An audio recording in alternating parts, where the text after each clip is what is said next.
സ്നേഹം, ദിവ്യസ്നേഹം, സ്നേഹം, ദിവ്യസ്നേഹം.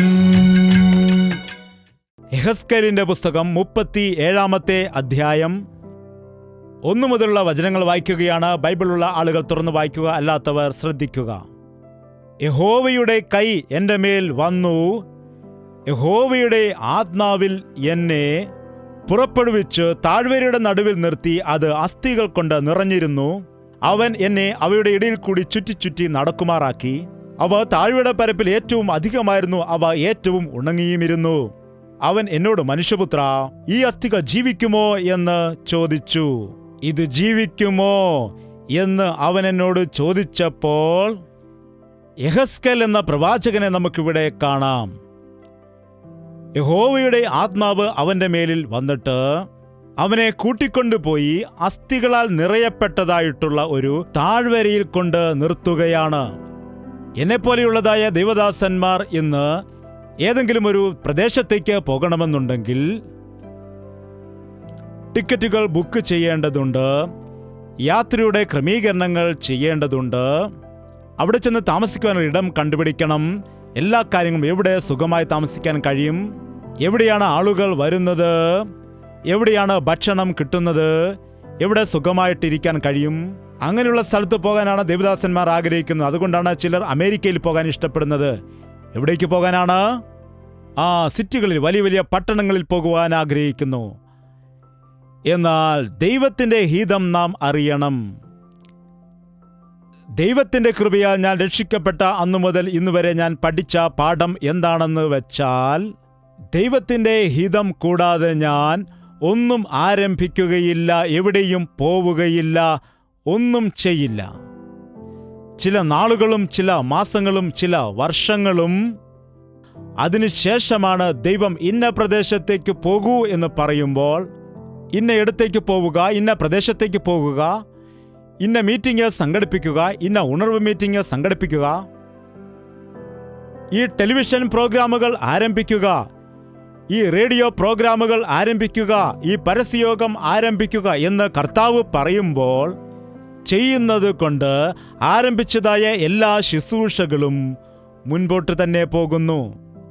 സാമ്പത്തിക ബുദ്ധിമുട്ട് ഉണ്ടായാലും പലവിധമായ തടസ്സങ്ങൾ ഉണ്ടായാലും അവൻ്റെ ഹിതപ്രകാരം ചെയ്യുന്നതായ പ്രവർത്തനത്തിന് ഫലമുണ്ട്. ഒരുപാട് സഭകളിൽ ഞാൻ പ്രസംഗത്തിന് വേണ്ടി പോയിട്ടുണ്ട്. ഏത് ദൈവദാസൻ പറഞ്ഞാലും, അത് ചെറിയ സഭയായാലും വലിയ സഭയായാലും ഞാൻ പോകുന്നുണ്ട്. അനേകം വർഷങ്ങളായിട്ട് ഞാൻ പ്രസംഗങ്ങൾ ചെയ്യുന്നുണ്ട്. 4-5 ദൈവദാസന്മാർ എൻ്റെ കൂടെ ഉണ്ടായിരുന്നു. രസകരം എന്താണെന്ന് വെച്ചാൽ, ഞാൻ എവിടെ ചെന്നാലും അനേകം ആളുകൾ എൻ്റെ പ്രസംഗം ഇഷ്ടപ്പെടാറുണ്ട്. എന്തുകൊണ്ട് ഇഷ്ടപ്പെടുന്നതെന്ന് എനിക്കറിയില്ല. എന്തുകൊണ്ടാണെന്നാൽ, ഞാൻ നിന്നെക്കുറിച്ചാണ് സംസാരിക്കുന്നത്, ആകാശത്തുള്ള നക്ഷത്രങ്ങളെക്കുറിച്ചല്ല പറയുന്നത്. പണ്ടെങ്ങോ സംഭവിച്ച ഒരു കാര്യമല്ല ഞാൻ നിങ്ങളോട് പറയുന്നത്. ഞാൻ ദൈവം എൻ്റെ ഹൃദയത്തിൽ തന്നിരിക്കുന്നതായ ഭാരത്തെ, നിങ്ങളിൽ അനേകം ആളുകൾ നിങ്ങളുടെ പ്രസംഗം ഞങ്ങളോട് പറയുമ്പോൾ, നിങ്ങളുടെ പ്രാർത്ഥനാ വിഷയങ്ങൾ എഴുതി അറിയിക്കുമ്പോൾ, ഞങ്ങൾക്ക് വേണ്ടി പ്രാർത്ഥിക്കൂ എന്ന് പറഞ്ഞ് നിങ്ങളുടെ മനസ്സ് തുറന്ന് നിങ്ങളുടെ സങ്കടവും ദുഃഖവും ഭാരവുമെല്ലാം പറയുമ്പോൾ, അതിൻ്റെ മറുപടി എൻ്റെ കൈവശമില്ലാത്തതുകൊണ്ട് അവയെല്ലാം കർത്താവിൻ്റെ മുൻപിൽ വെച്ചിട്ട് പ്രാർത്ഥിക്കുമ്പോൾ, കർത്താവേ, ഇതാ കുടുംബങ്ങളിൽ മദ്യപാനികൾ ഉണ്ട്, പിശാചിനാൽ പിടിക്കപ്പെട്ട അനേകരുണ്ട്, കടഭാരം അനുഭവിക്കുന്ന അനേകർ ഉണ്ട്, ഭാര്യാഭർത്താക്കളുടെ ഇടയിൽ സമാധാനമില്ലാത്തവർ ഉണ്ട്, അനുസരിക്കാത്ത കുഞ്ഞുങ്ങളുണ്ടെന്ന് പറയുന്നു. ഇങ്ങനെയുള്ള പ്രശ്നങ്ങൾക്ക് പരിഹാരം എന്താണെന്ന് ചോദിക്കുമ്പോൾ അവൻ്റെ വചനത്തിൽ നിന്ന് എങ്ങനെ അതിൽ നിന്ന് വിടുതൽ പ്രാപിക്കാൻ കഴിയുമെന്ന് അവൻ എനിക്ക് പഠിപ്പിച്ചു തരുന്നു. അവൻ പഠിപ്പിച്ച വിഷയങ്ങൾ ഞാൻ നിങ്ങളോട് പ്രസംഗിക്കുകയും ചെയ്യുന്നു. അതുകൊണ്ട് ഏത് ദേശത്ത് ചെന്നാലും അനേകം ആളുകൾ എനിക്ക് പ്രസംഗം തരുമെന്ന് പറഞ്ഞിട്ട് വിളിക്കാറുണ്ടായിരുന്നു. എന്നാൽ പലപ്പോഴും തരില്ലായിരുന്നു. മീറ്റിംഗ് ക്രമീകരിച്ച ആളുകൾ വരേണ്ടതിന് എൻ്റെ ഫോട്ടോ വെച്ചിട്ട് എല്ലാവരെയും വിളിച്ചു വരുത്തി മീറ്റിംഗ് നടന്നുകൊണ്ടിരിക്കുമ്പോൾ ദൈവദാസൻ അവസാനമാണ് സംസാരിക്കുന്നത് എന്ന് പറഞ്ഞിട്ട് ആ പാവം ആളുകളെല്ലാം അപ്പോൾ വളരെ ക്ഷമയോടുകൂടി കാത്തിരിക്കുമായിരുന്നു. അവസാനമാണ് എനിക്ക് സംസാരിക്കാൻ തരുന്നത്. ഞാൻ പ്രസംഗം ചെയ്യണമോ, ഉറങ്ങിക്കിടക്കുന്നവരെ എഴുന്നേൽപ്പിക്കണമോ? അപ്പോൾ തന്നെ ജനം 3-4 പ്രസംഗം കേട്ടിട്ട് ക്ഷീണിച്ചിരിക്കുന്ന ജനങ്ങളോട് എന്താണ് പറയേണ്ടത്? സംസാരിക്കണമോ, അതോ സീരിയസ് ആയിട്ടുള്ള കാര്യം പറയണമോ, അവരെ ചിരിപ്പിക്കണമോ? എന്താണ് കർത്താവ്, എവിടെ ചെന്നാലും എൻ്റെ അവസ്ഥ ഇങ്ങനെയാകുന്നതെന്ന് പറഞ്ഞപ്പോൾ കർത്താവ് പറഞ്ഞു, നീ തന്നെ മീറ്റിങ്ങുകൾ സംഘടിപ്പിക്കുക എന്ന്. സത്യത്തിൽ ക്രിസ്തീയ സഭകൾ എന്ന് പറഞ്ഞാൽ എങ്ങനെയായിരിക്കണം? പരസ്പരം പുകഴ്ത്തുന്നതല്ല ക്രിസ്തീയ സഭകൾ. 100 കസേരകൾ ഇട്ടിട്ട് എല്ലാവരെയും കൊണ്ട് ഇരുത്തുന്നത് അല്ല. ലോകപരമായ ആളുകളെ വിളിച്ച് സ്റ്റേജിൽ കയറ്റിയിട്ട് പ്രസംഗങ്ങൾ ചെയ്യുന്നതല്ല ആത്മീയത. ദൈവം പറയുന്നു, ഞാൻ നിങ്ങളുടെ നടുവിൽ ഉണ്ടായിരിക്കണം, ഞാൻ അവിടെ കാണപ്പെടണം, എൻ്റെ സന്നിധി കാണിക്കണം, യഥാർത്ഥമായ വചനം പ്രസംഗിക്കണം, പാട്ടുപാടി സ്തുതിക്കുകയും ആരാധിക്കുകയും ചെയ്യണം, മുഴങ്കാലിൽ ഇരുന്നു കൊണ്ട് പ്രാർത്ഥിക്കുവാൻ പഠിപ്പിക്കണം. ക്രിസ്ത്യാനികൾ മുഴങ്കാൽ മടക്കി പ്രാർത്ഥിക്കുന്നത് മറന്നുപോകുന്നു. അതുകൊണ്ടാണ് ആളുകൾ ഇപ്പോഴും സോഫയിൽ തന്നെ ഇരുന്ന് ആരാധിക്കുവാൻ ഇഷ്ടപ്പെടുന്നത്. മുഴങ്കാലിൽ ഇരുന്നു കൊണ്ട് പ്രാർത്ഥന ചെയ്യേണ്ടതാകുന്നു. സഭകളിൽ വരുന്ന സമയം ആയിരക്കണക്കിന് ആളുകൾ ഉണ്ടായിരുന്നുവെങ്കിലും എല്ലാവരും മുഴങ്കാൽ മടക്കി പ്രാർത്ഥിക്കുമായിരുന്നു. കർത്താവിനോട് ഞാൻ ചോദിച്ചു, മീറ്റിംഗ് എവിടെ സംഘടിപ്പിക്കണമെന്ന് ചോദിച്ചപ്പോൾ എൻ്റെ പ്രാർത്ഥന കേട്ടിട്ട് കർത്താവ് എന്നോട് പറഞ്ഞു, ആദ്യം ഗുണ്ടൂരിൽ മീറ്റിംഗ് ചെയ്യാൻ. അവിടെ വന്ന് നോക്കിയ സമയത്ത് ഇത്ര വലിയൊരു ഗ്രൗണ്ടായിരിക്കുന്നുവോ, ഇത്രയധികം ആളുകൾ ഇവിടെ വരുവാൻ ഇടയാകുമോ എന്ന സംശയത്തോടു കൂടി അന്ന് ഞങ്ങൾ അവിടെ നിന്ന് പ്രാർത്ഥിക്കുകയും ക്രമീകരിക്കുകയും ചെയ്തു. ഞങ്ങൾ വിചാരിച്ചു, ഇത്രയും ആളുകൾ എങ്ങനെയാണ് വരുന്നത്? 100-200 ആളുകൾ വരുമായിരിക്കും, അല്ലെങ്കിൽ കൂടി വന്നാൽ 1000 ആളുകളായിരിക്കും വരുന്നത്. ഗ്രൗണ്ട് എല്ലാം ശൂന്യമായി കിടക്കുമെന്ന് ഞങ്ങൾ വിചാരിച്ചപ്പോൾ ആദ്യ ദിവസം തന്നെ ഗ്രൗണ്ട് നിറയുവാനിടയായി. എന്തുകൊണ്ടെന്നാൽ ദൈവം പറഞ്ഞതുകൊണ്ടാണ്. എങ്ങനെയാണ് ജനം വന്നത്? പിതാവ് ആകർഷിക്കാതെ ആരും പുത്രന്റെ അടുക്കലേക്ക് വരില്ല. ഈ ദിവസം ഇവിടെ ആയിരിക്കുന്ന സകല ജനത്തെയും കർത്താവ് ആകർഷിച്ചു. അവനെ നിങ്ങളുടെ അടുക്കലേക്ക് അവൻ കൊണ്ടുവന്നു. നിങ്ങളുടെ കഷ്ടതയും ബുദ്ധിമുട്ടും ഞെരുക്കവും അറിയാവുന്നതായ കർത്താവ് ഈ ദിവസം നിങ്ങളെ അവന്റെ സന്നിധിയിൽ കൊണ്ടുവന്നു. നിങ്ങളെ വിടുവിക്കണമെന്ന്, നിങ്ങളെ സഹായിക്കണമെന്ന് അവൻ ആഗ്രഹിക്കുകയാണ്. അതുകൊണ്ടാണ് നിങ്ങൾ ഇവിടേക്ക് വന്നത്. ഇത്രയും നാടുകൾ ഉണ്ടായിരിക്കുമ്പോൾ വീണ്ടും വീണ്ടും ഗുണ്ടൂരിൽ എന്തുകൊണ്ട് വരുന്നുവെന്ന് എനിക്ക് മനസ്സിലാവുന്നില്ല. യഹോവയുടെ കരം യെഹെസ്കേലിനെ പിടിച്ചുകൊണ്ട് വന്ന് ഗുണ്ടൂരിൽ നിർത്തുവാൻ ഇടയായി. എന്താണ്, എവിടെയാണ് കൊണ്ടുവന്നത്? ഞാനിവിടെ വന്ന സമയത്ത് നിങ്ങൾ എല്ലാവരും സ്നേഹത്തോടെ സ്വീകരിച്ച് എന്നെ ഇവിടെ കൊണ്ടിരുത്തി, നല്ല സോഫയിൽ എന്നെ കൊണ്ട് ഇരുത്തി. എന്നാൽ യെഹെസ്കേൽ ചെന്ന സമയത്ത് അവനെ എവിടെയാണോ കൊണ്ട് നിർത്തിയത്, അവിടെ എന്തുണ്ടായിരുന്നുവെന്നാണ് ഇവിടെ പറയുന്നത്? മനുഷ്യർ അല്ല, ഉണങ്ങിപ്പോയതായ അസ്ഥികളുണ്ടെന്നാണ്.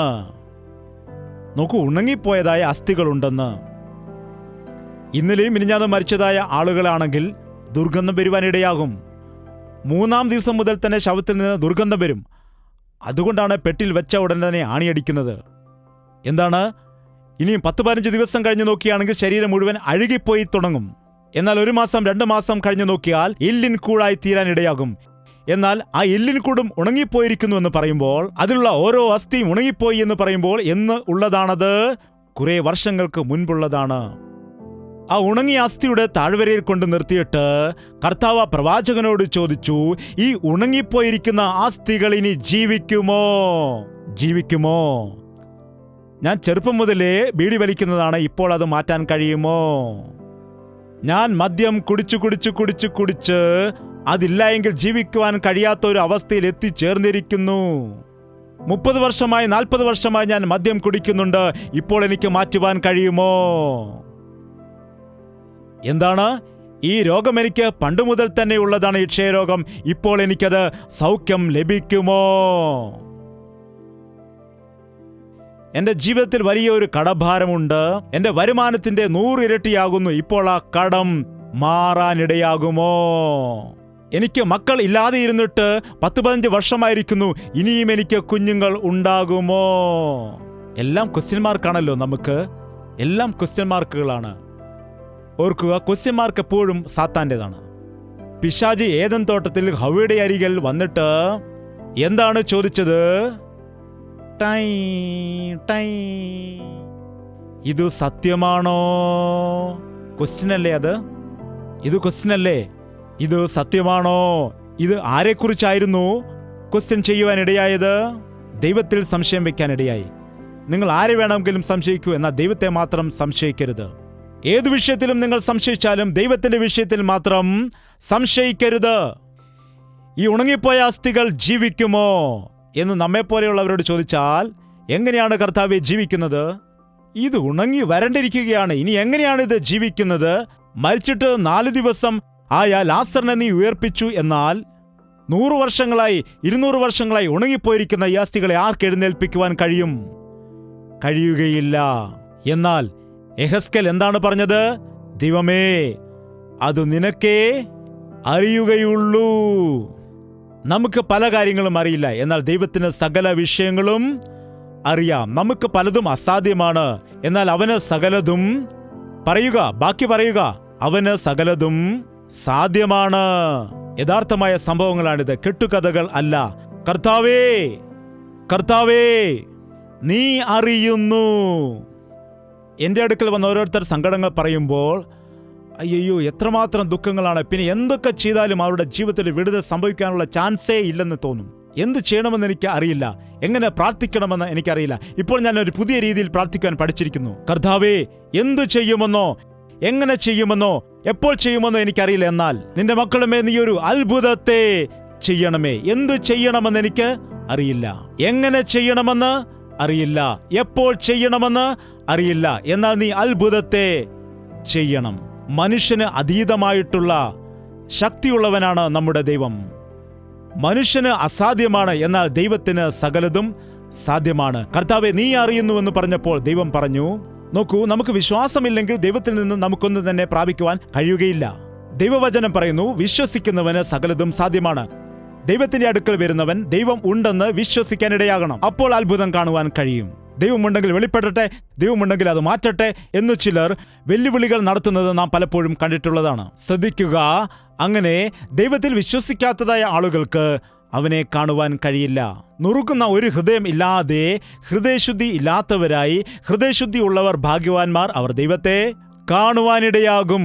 അതുകൊണ്ട് ദൈവമുണ്ട് എന്ന വിശ്വാസത്തോടുകൂടി അവന്റെ സന്നിധിയിലേക്ക് വന്നാൽ, അവൻ എൻ്റെ ജീവിതത്തിൽ ഈ അത്ഭുതം ചെയ്യുവാനിടയാകും എന്ന് നീ വിശ്വസിച്ചാൽ, അത് ജോലിയുടെ കാര്യമാണെങ്കിലും, അത് മക്കളുണ്ടാകുന്ന കാര്യമാണെങ്കിലും, അത് രോഗത്തിൽ നിന്നുള്ള വിടുതലാണെങ്കിലും, ആരോഗ്യ വിഷയമാണെങ്കിലും, അത് ആത്മീയ രക്ഷയാണെങ്കിലും, അത് എന്താണെങ്കിലും, മനുഷ്യരാൽ കൈവിടപ്പെട്ട വിഷയമാണെങ്കിലും, ദൈവം എനിക്ക് അത്ഭുതം ചെയ്യുമെന്ന് നീ വിശ്വസിക്കുകയാണെങ്കിൽ ദൈവം അത്ഭുത കാര്യങ്ങൾ ചെയ്യും.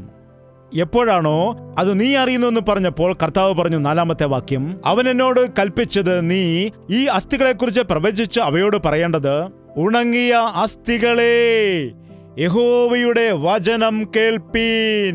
ദൈവം പറയുകയാണ്, ഉണങ്ങിക്കിടക്കുന്ന അസ്ഥികളോട് പോയി പ്രസംഗിക്കുവാൻ.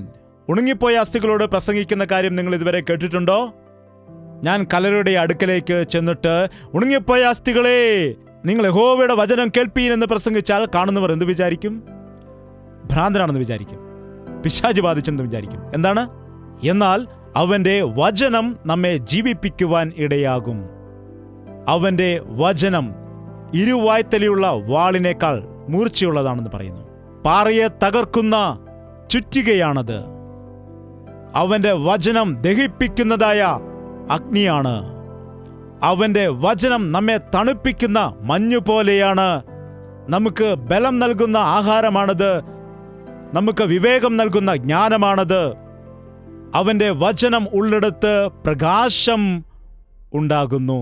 ഒരു ദൈവത്തിന്റെ ദാസൻ വചനപ്രകാരം പ്രസംഗിക്കുന്നതായ സമയത്ത് അത് മനുഷ്യന്റെ സംസാരമായി കേട്ടാൽ ഒരു പ്രയോജനവും ഉണ്ടാവുകയില്ല. എന്നാൽ അത് ദൈവം സംസാരിക്കുന്നതാണെന്ന് വിശ്വസിക്കുന്നവരുടെ ജീവിതത്തിൽ അത്ഭുതങ്ങൾ നടക്കും. പൗലോ തെസ്സലോനിക്കർക്കുള്ളതായ സഭയിലേക്ക് എഴുതുകയാണ്.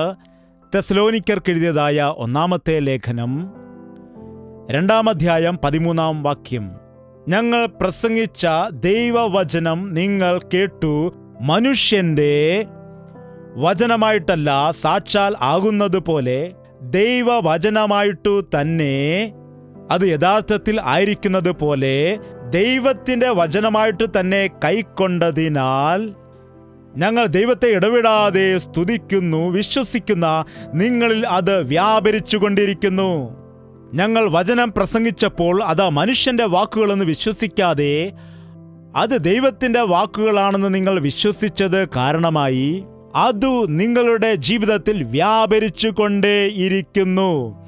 നിങ്ങൾ ആഗ്രഹിക്കുന്ന കാര്യങ്ങൾ നടക്കുന്നതിന്, നിങ്ങളുടെ പ്രാർത്ഥനകൾക്ക് മറുപടി ലഭിക്കുന്നതിന്, ആ വചനപ്രകാരം നിങ്ങൾക്ക് ജീവിക്കേണ്ടതിന്, ആ വചനം നിങ്ങൾക്ക് വിടുതൽ നൽകേണ്ടതിന്, ആ വചനം നിങ്ങളെ ആശ്വസിപ്പിക്കേണ്ടതിന് നിങ്ങളുടെ ഹൃദയത്തിൽ അത് വ്യാപരിച്ചുകൊണ്ടേയിരിക്കുന്നു. അതുകൊണ്ടാണ് പറയുന്നത് വചനം നാം കേൾക്കണമെന്ന്. വചനം കേൾക്കുന്നതിൽ കൂടി വിശ്വാസം ഉണ്ടാകുന്നു. ദൈവത്തിന്റെ വചനം കേൾക്കുന്ന സമയത്ത് സാത്താന്റെ ബന്ധനങ്ങൾ അഴിഞ്ഞു പോകുന്നു. പാപത്തിന്റെ അതുപോലെ ഇരുളിന്റെ ദുരാത്മ ശക്തികൾ അഴിഞ്ഞു പോകുവാൻ ഇടയാകുന്നു. ദൈവത്തിന്റെ വചനം നമ്മുടെ ഹൃദയത്തിലേക്ക് ഇറങ്ങി നമ്മുടെ ഹൃദയത്തെ ക്രമീകരിക്കുന്നു, നമ്മുടെ ജീവിതത്തെ നേരെയാക്കുന്നു, നമ്മെ പ്രയോജനമുള്ളവരാക്കുന്നു. വചനം കേൾക്കുമ്പോൾ പരിശുദ്ധാത്മാവ് നമ്മുടെ ജീവിതത്തിൽ ക്രിയ ചെയ്യും. ഉണങ്ങിപ്പോയ അസ്ഥികളെ യഹോവ ഇപ്രകാരം അരുളി ചെയ്യുന്നു എന്ന് പ്രസംഗിക്കാൻ പറഞ്ഞു. എന്നാൽ പ്രവാചകൻ അത് മനസ്സിലായോ ഇല്ലയോ എന്ന് അറിയുകയില്ല. എന്നാൽ ദൈവം പറയുവാൻ പറഞ്ഞത് അതുപോലെ ചെയ്തു. ഞാൻ ഒരിക്കലും പ്രസംഗങ്ങൾ ചെയ്യുമ്പോൾ അത് എഴുതിക്കൊണ്ട് വരില്ല. ചില ആളുകൾ എഴുതിക്കൊണ്ട് വന്നിട്ട് അതുതന്നെ നോക്കിക്കൊണ്ട് അതുപോലെ തന്നെ പ്രസംഗിക്കാൻ വേണ്ടി ശ്രമിക്കും. ഞാൻ ഹൃദയത്തെ ശൂന്യമാക്കിക്കൊണ്ടാണ് പ്രസംഗത്തിന് വരാറുള്ളത്. അവൻ്റെ സന്നിധിയിൽ നിൽക്കുമ്പോൾ ഞാൻ ചോദിക്കും, എന്താണ് ഇന്ന് പറയേണ്ടത്, ഏത് അധ്യായമാണ്, ഏത് വിഷയമാണ് എന്ന് ദൈവത്തിൻ്റെ സന്നിധിയിൽ ചോദിക്കുമ്പോൾ അവൻ ഒരു വിഷയം നൽകും. ആ വിഷയത്തെ വെച്ചുകൊണ്ട് പ്രാർത്ഥിച്ച് അവൻ്റെ സന്നിധിയിൽ നിൽക്കുമ്പോൾ അവൻ നിറച്ചുകൊണ്ടേയിരിക്കും. ചില സമയത്ത് പ്രസംഗം കേൾക്കുന്ന ആളുകൾക്ക് അത് മനസ്സിലാവുകയില്ല. എനിക്കപ്പോൾ സങ്കടം തോന്നും. ഞാനൊരു കാര്യം ഉദ്ദേശിച്ചു വന്നപ്പോൾ ദൈവം എന്താണ് ഇങ്ങനെ സംസാരിക്കുന്നതെന്ന് തോന്നും. നമ്മൾ ചില ആളുകൾ അങ്ങനെ വിചാരിക്കും, ദൈവത്തെക്കാൾ ബുദ്ധിയുള്ളവരാണല്ലോ നമ്മളെന്ന്. ദൈവത്തെക്കാൾ ദൈവദാസന് ബുദ്ധിയുണ്ടെന്ന് ചിലർ പറയും, അല്ലേ? അയ്യയ്യോ, വെള്ളി എൻ്റേത്, പൊന്ന് എൻ്റേത്, ഭൂമിയും അതിൻ്റെ പൂർണ്ണതയും എൻ്റേത്. ഞാൻ സമീപത്ത് നിന്ന് കാണുന്ന ദൈവം മാത്രമല്ല, ദൂരത്ത് നിന്ന് കാണുന്ന ദൈവവും ആകുന്നു. ഞാൻ കാണാതെ മറഞ്ഞിരിക്കുവാൻ കഴിയുന്ന ആരെങ്കിലും ഉണ്ടോ എന്നവൻ ചോദിക്കുന്നു. ദൈവത്തിന് സകലതും അറിയാം. നമുക്കാണെല്ലാം അറിയാത്തത്. മനുഷ്യർക്ക് കുറച്ചു മാത്രമേ അറിയൂ. നാളെ എന്ത് നടക്കുമെന്ന് നിനക്കറിയാമോ? നാളെ എന്താണ് നടക്കുന്നത് നിനക്കറിയാമോ? നാളെ ഇന്ന പട്ടണത്തിൽ ചെന്നിട്ട് വ്യാപാരം ചെയ്ത് പണം സമ്പാദിച്ച് സുഖത്തോടെ ജീവിക്കാം എന്ന് പറയുന്ന ആളുകളെ നാളെ എന്ത് സംഭവിക്കുമെന്ന് നിങ്ങൾക്കറിയാമോ? ഇവിടെ അപ്രത്യക്ഷമായി അവിടെ പ്രത്യക്ഷമാകുന്ന മായയാകുന്നു നമ്മുടെ ജീവിതം. കോഴിമുട്ട നിന്റെ കയ്യിൽ നിന്ന് താഴെ വീഴുകയാണെങ്കിൽ എന്ത് സംഭവിക്കും? ഇതെന്താണ്, കോഴിമുട്ട പോലും അറിയില്ലേ? അത് കയ്യിൽ നിന്ന് ഇതുവരെ വീണിട്ടില്ലേ? എന്തു പറ്റും അപ്പോൾ? പൊട്ടിപ്പോകും. അയ്യോ സോറി എന്ന് പറഞ്ഞാൽ അത് ശരിയാകുമോ? പിന്നീട് അത് നേരെ ആക്കുവാൻ കഴിയുമോ? ഒന്നും ചെയ്യാൻ കഴിയില്ല. എന്താണ്? നമുക്കൊരു വലിയ കോഴിമുട്ടയുണ്ട് ഇവിടെ. എന്താണത്? തല. അതുകൊണ്ടാണ് ഹെൽമെറ്റ് വെക്കാൻ പറയുന്നത്.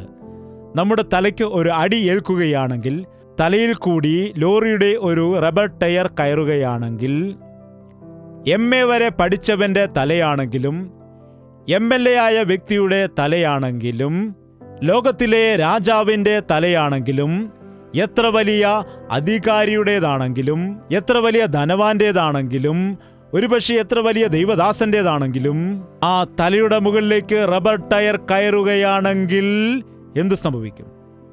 ഒന്നും പറ്റില്ലേ? ചതഞ്ഞരയുവാനിടയാകും. ഇതിൽ നിന്ന് ചുവപ്പും വെള്ളയും വരുവാൻ ഇടയാകും. മുട്ടയിൽ നിന്ന് വെള്ളയും മഞ്ഞയും വരികയാണെങ്കിൽ ഇതിൽ നിന്ന് ചുവപ്പും വെള്ളയും വരുവാനിടയാകും. ഇനിയും ആ മനുഷ്യനെ കൊണ്ട് എന്തെങ്കിലും പ്രയോജനമുണ്ടോ? അവനെ കൊണ്ട് എന്തെങ്കിലും ചെയ്യുവാൻ കഴിയുമോ?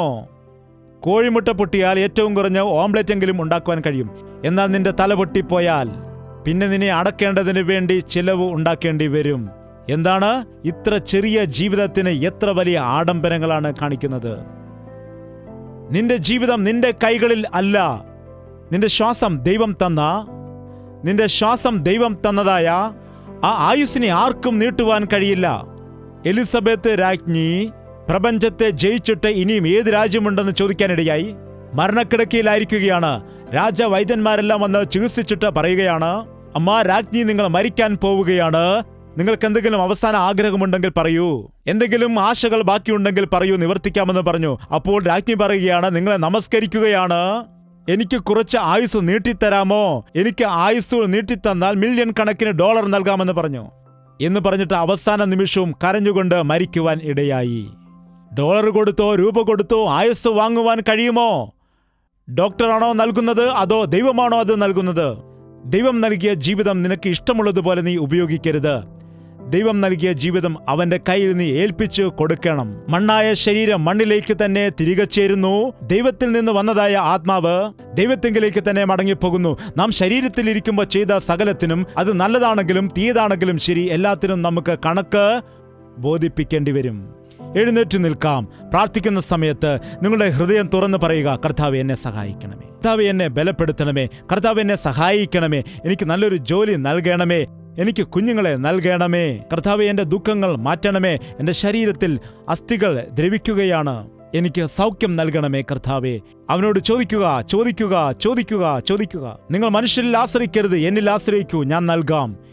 എന്നോട് എന്ത് ചോദിച്ചാലും ഞാൻ നൽകാമെന്ന് കർത്താവ് പറഞ്ഞു. നിന്നെ സൃഷ്ടിച്ചതായ സൃഷ്ടികർത്താവ്, നിനക്ക് വേണ്ടി ജീവൻ നൽകിയതായ രക്ഷകനാണവൻ. നിനക്ക് വേണ്ടി എന്തും ചെയ്യുവാൻ അവൻ ഒരുങ്ങിയിരിക്കുന്നു. കർത്താവ് എനിക്ക് ബുദ്ധി നൽകണമേ, എനിക്ക് പഠിക്കുവാൻ സ്റ്റഡി ചെയ്യുവാൻ സഹായിക്കണമേ. കർത്താവ് എൻ്റെ കുടുംബത്തെ മുൻപോട്ട് കൊണ്ടുപോകാനുള്ള വരുമാനം നൽകണമേ. ദൈവമേ, എൻ്റെ കുടുംബത്തിൽ ഒരുപാട് പ്രശ്നങ്ങളുണ്ട്, എൻ്റെ ശരീരത്തിൽ പലവിധമായ രോഗങ്ങളുണ്ട്, ഞങ്ങളുടെ മക്കൾ ഞങ്ങളെ അനുസരിക്കുന്നില്ല, എൻ്റെ ഭർത്താവ് മദ്യപാനിയാണ്, ഞങ്ങളുടെ ജീവിതത്തിൽ പലവിധമായ ശോധനകളുണ്ട്. എന്നെ സഹായിക്കണമേ കർത്താവേ, എന്നെ സഹായിക്കണമേ. ഇന്നു മുതൽ ഞങ്ങളുടെ ജീവിതം അനുഗ്രഹമായി തീരണം. എൻ്റെ ജീവിതത്തിൽ ലക്ഷ്യത്തോടുകൂടി തന്നെ ജീവിക്കണം. എല്ലാ വ്യക്തികളും വായു തുറന്നവനോട് പ്രാർത്ഥിക്കുക. പരിശുദ്ധനായ സ്നേഹമുള്ള പിതാവേ, ഒരിക്കൽ കൂടി നിന്റെ മക്കളെ നീ ദർശിക്കണമേ. നിന്റെ നാമത്തിൽ കടന്നു വന്നിരിക്കുന്നവരായ എല്ലാ വ്യക്തികളെയും നോക്കണമേ. പിശാചിന്റെ ബന്ധനങ്ങളിൽ നിന്ന് നസ്രയനായ യേശുക്രിസ്തുവിന്റെ നാമത്തിൽ അവർക്ക് വിടുതൽ നൽകണമേ. ഞങ്ങളുടെ കുടുംബത്തിൽ പിതാവ് മദ്യപാനിയാണ്, എൻ്റെ മകൻ മദ്യപാനിയാണ്, ഞങ്ങളുടെ കുടുംബത്തിൽ ഒരു സമാധാനവുമില്ല. അങ്ങനെ ആരുടെയെല്ലാം ഭവനത്തിൽ മദ്യപാനികളുണ്ട്, ആരുടെയെല്ലാം ഭവനങ്ങളിൽ മദ്യപാനികൾ ഉണ്ടായിട്ട് ജീവിതത്തിൽ സമാധാനം നഷ്ടപ്പെട്ടിരിക്കുന്ന ആളുകളെ നസ്രയനായ യേശുക്രിസ്തുവിന്റെ അധികാരമുള്ള നാമത്തിൽ വിടുവിക്കുകയാണ് കർത്താവേ. അവർ ആഗ്രഹിച്ച് മദ്യപിക്കുന്ന മദ്യത്തെ വെറുക്കുന്നതിനു വേണ്ടി പുതിയ ഹൃദയം അവർക്ക് നീ കൊടുക്കണമേ. കുഞ്ഞുങ്ങൾ ജനിക്കുന്നില്ല എന്ന് പറഞ്ഞ് എത്രയോ ആളുകൾ കുറ്റപ്പെടുത്തുന്നു, എത്രയോ ആളുകൾ പരിഹസിക്കുന്നുണ്ട് കർത്താവേ. മക്കൾ യഹോവ നൽകുന്ന പ്രതിഫലമാകുന്നു. ഇത് അടഞ്ഞുകിടക്കുന്ന ഗർഭപാത്രങ്ങളെ നസറേനായ യേശുക്രിസ്തുവിന്റെ നാമത്തിൽ തുറക്കുകയാണ് പിതാവേ. അവർ അനുഗ്രഹീതമായ കുഞ്ഞുങ്ങളുമായിട്ട് വന്ന് സാക്ഷ്യം പറയേണ്ടതിന് യേശുക്രിസ്തുവിന്റെ നാമത്തിൽ അപേക്ഷിക്കുന്നു പിതാവേ. ആമേൻ, ആമേൻ, ആമേൻ. യേശുവേ, യേശുവേ, യേശുവേ, യേശുവേ, യേശുവേ, യേശുവേ, യേശുവേ, യേശുവേ. നിന്നെ നിന്നെ എന്നും ഞാൻ സേവിക്കും, നീ മാത്രം രാജാവെന്നും. നിന്നെ നിന്നെ എന്നും ഞാൻ സേവിക്കും, നീ മാത്രം രാജാവെന്നും. യേശുവേ, യേശുവേ, യേശുവേ, യേശുവേ, യേശുവേ, യേശുവേ, യേശുവേ, യേശുവേ, യേശുവേ, യേശുവേ, യേശുവേ.